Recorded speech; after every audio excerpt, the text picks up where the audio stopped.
ایک عورت نے رسول اللہ صلی اللہ علیہ وسلم کو چادر مبارک دی کہ یا رسول اللہ آپ استعمال فرمائیں، اور حضور کو ضرورت بھی تھی، تو نبی علیہ السلام نے وہ چادر لی اور بطور تہبند انہوں نے استعمال کی۔ ایک صحابی اٹھے، انہوں نے کہا یا رسول اللہ یہ چادر مجھے دے دیں۔ اب حضور کی بارگاہ میں کوئی سائل محروم نہیں ہے۔ تو نبی علیہ السلام جب تک تشریف فرما تھے، مجلس جاری تھی، تو جیسے ہی حضور علیہ السلام اندر تشریف لے گئے تو انہوں نے وہ چادر لپیٹ کر صحابی کے پاس بھجوا دی۔ باقی صحابہ کہنے لگے یار یہ آپ نے کیا کیا؟ آپ کو پتہ بھی ہے کہ حضور سائل کو محروم نہیں کرتے، وہ دے دیتے ہیں، اور حضور کو ضرورت بھی تھی، کیوں مانگی؟ آگے سے وہ صحابی فرماتے ہیں اللہ کی عزت کی قسم، میں نے تو صرف حضور علیہ السلام سے یہ اس لیے مانگی ہے کہ جب میں انتقال کر جاؤں، میری وفات ہو، تو یہ چادر جس کی نسبت رسول اللہ سے ہو چکی ہے، یہ چادر میں کفن کے طور پر استعمال کرنا چاہ رہا ہوں۔ اب کفن کے طور پر کیوں؟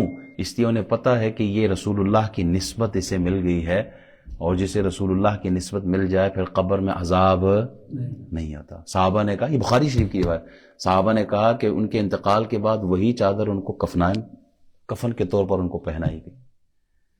یہ صحابہ کا عقیدہ رہا ہے۔ یہ تابوت سکینہ کیا؟ سورہ بقرہ کی آیت نمبر 248 ہے غالباً، ان آیۃ ملکہ ان یأتیکم التابوت فیہ سکینہ۔ یہ تابوت سکینہ کیا ہے؟ یہ 3 گز لمبا 2 گز چوڑا یہ جو صندوق تھا، اس کی خاص بات کیا؟ اس لیے کہ اس صندوق کے اندر حضرت موسیٰ علیہ السلام کا لباس پڑا ہوا تھا، حضرت ہارون علیہ السلام کا امامہ پڑا ہوا تھا، حضرت سلیمان علیہ السلام کی انگوٹھی پڑی ہوئی تھی، وہ جنتی لاٹھی پڑی ہوئی تھی، اور کچھ روایت میں ہے کہ جناب موسیٰ علیہ السلام کے نالین، آپ کے جوتے مبارک اس کے اندر پڑے ہوئے تھے۔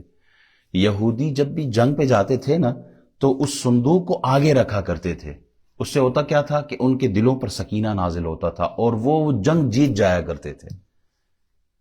اگر جناب موسیٰ علیہ السلام کے نالین کی یہ برکت ہے کہ یہودیوں کو فتح و نصرت ملتی تھی، ان پر سکینہ نازل ہوتا تھا، تو پھر کیا خیال ہے جو موسیٰ کے بھی امام ہیں، کیا خیال ہے جو امام الانبیاء ہیں، ان کے نالین مبارک میں کوئی برکت نہیں ہے، ان کے نالین مبارک میں کوئی اثر نہیں ہے۔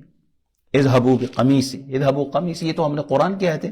جناب یوسف علیہ السلام کے کرتے میں اللہ نے ایسی شفا رکھی کہ جناب یعقوب کی نظر لوٹ آئی ہے، تو کیا خیال ہے جناب محمد الرسول اللہ کے جبے میں کوئی تاثیر نہیں ہے؟ صحابیات فرماتے تھے نا کہ جب کوئی بیمار ہوتے تھے تو حضور کے جبے کو ہم پانی میں دھوتے تھے اور وہ پانی بیماروں کو پلاتے تھے، جو پیتا تھا اللہ اسے شفا عطا فرما دیتا تھا۔ نبیوں کے وسیلے سے جب تک بنی اسرائیل مانگتے رہے اللہ من و سلوہ اتارتا رہا، جب بنی اسرائیل نے نبیوں کا واسطہ چھوڑ دیا پھر ان کو مسور کی دال ملتی رہی۔ ہم نبیوں کو ولیوں کو رب نہیں مانتے بلکہ رب سے ملنے کا سبب مانتے ہیں۔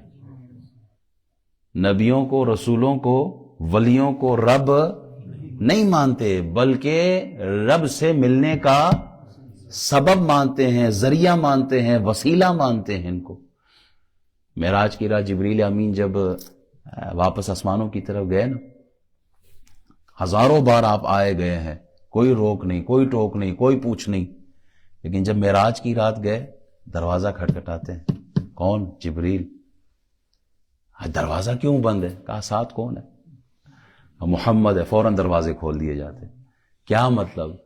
آج یہ بتانا تھا کہ جبریل کے لیے بھی دروازے بوسیلہ مصطفیٰ کھولنے ہیں، حضور کا وسیلہ ہے تب بھی تو جبریل معراج کی رات آسمانوں کی طرف، ان کے لیے بھی دروازے کھلے۔